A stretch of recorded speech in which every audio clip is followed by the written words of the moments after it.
Hello friends, welcome back to my channel. আজকে আমি আপনাদের সাথে চিংড়ি মাছ দিয়ে কচুরলতির রেসিপি শেয়ার করব। চিংড়ি মাছ কচুরলতির রেসিপি খুবই সুস্বাদু খেতে হয়।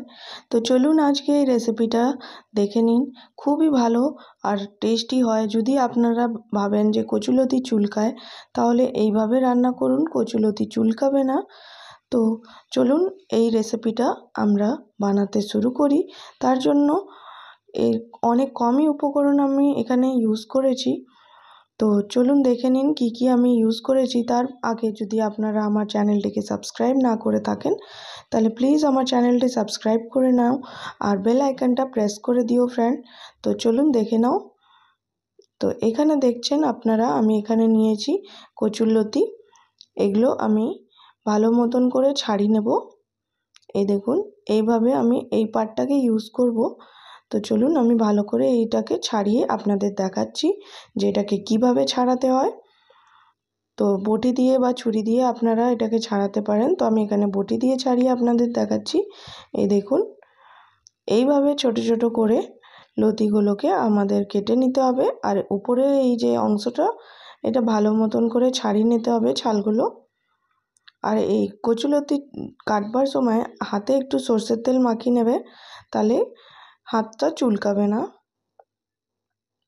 এইভাবে ছোট ছোট করে আমি এখানে কেটে নিচ্ছি। দেখুন, সুন্দরভাবে এগুলোকে ছাড়িয়ে নিতে হবে।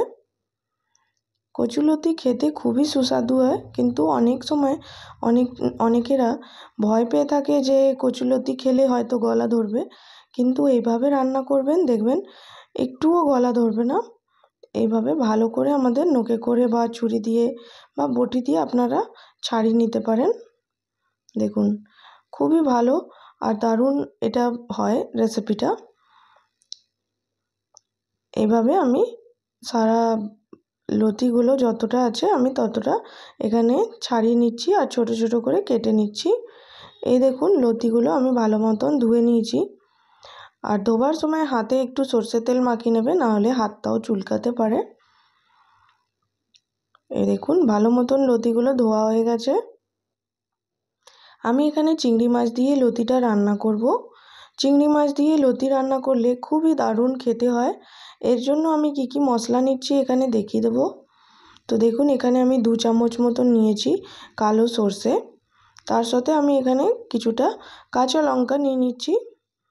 আপনারা নিজের হিসাবে ঝালটা দেখে দিতে পারেন, কম বেশি যতটা লাগবে।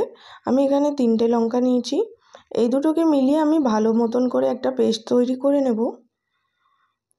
আর এই দেখুন, এখানে পেস্টটা তৈরি হয়ে গেছে আমার।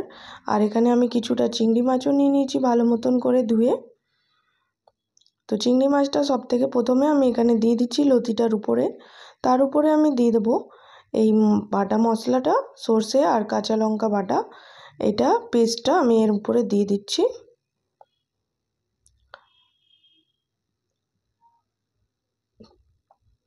ভালো মতন করে মশলাগুলোকে এর মধ্যে আগে দিয়ে তারপরে মাখাতে হবে।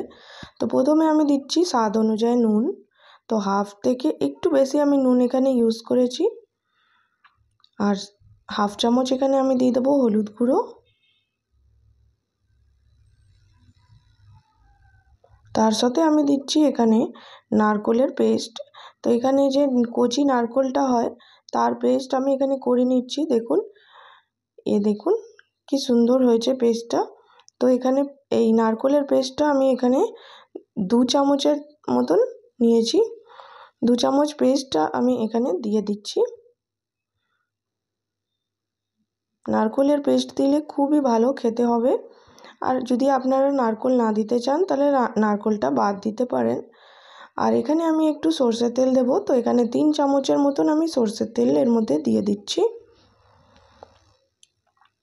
তেলটা দেওয়ার পরে আমি ভালো মতন করে এগুলোকে মাখিয়ে নেব।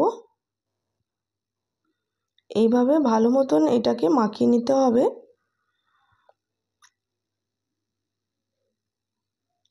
সব উপকরণগুলো আমি এখানে ভালো করে মিলিয়ে নিয়েছি।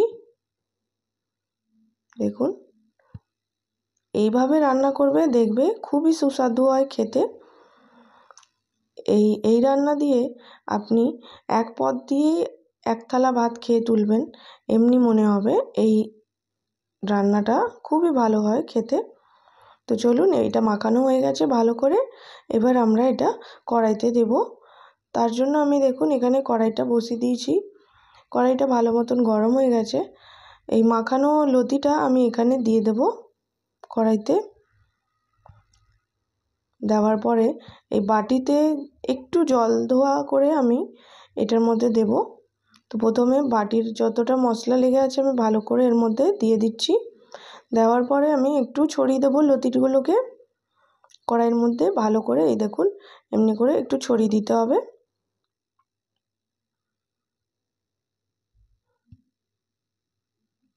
এরপরে আমি বাটি ধোয়া জলটা একটু দিয়ে দেবো এর মধ্যে, সামান্য একটু জল দেব।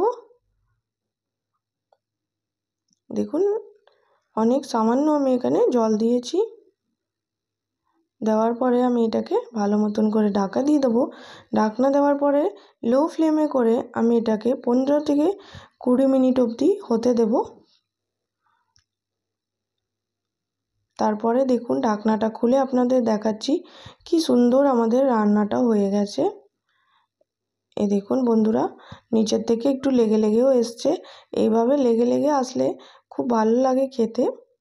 এই দেখুন আরেকটু ছড়িয়ে আমি হাই ফ্লেমে এটাকে আর এক পিঠ করে একটু লাল লাল করে ভাজা হতে দেব। 2 থেকে 3 মিনিটের মতন এইভাবে হাই ফ্লেমে আমি একটু হতে দিয়েছি। তারপরে আর একটু নাড়াচাড়া করে আমি এটাকে সার্ভ করে নেব। তো দেখুন লতিটা আমাদের অলমোস্ট রেডি হয়ে গেছে। তো চলুন এটা সার্ভ করে নিই আমরা।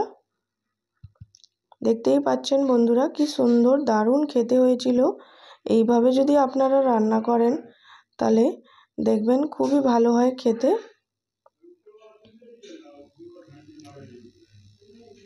এই দেখুন বন্ধুরা চিংড়ি মাছগুলো ভালো মতন করে সিদ্ধ হয়ে গেছে, লতিটাও ভালোভাবে সিদ্ধ হয়েছে। এই দেখুন বন্ধুরা খুব ভালো মতন চিংড়ি মাছটাও সিদ্ধ হয়েছিল। তো কেমন লাগলো এই রেসিপিটা প্লিজ কমেন্ট করে জানিও। যদি ভালো লেগে থাকে তো আমার চ্যানেলটিকে লাইক শেয়ার অ্যান্ড সাবস্ক্রাইব করে দিও। By friends.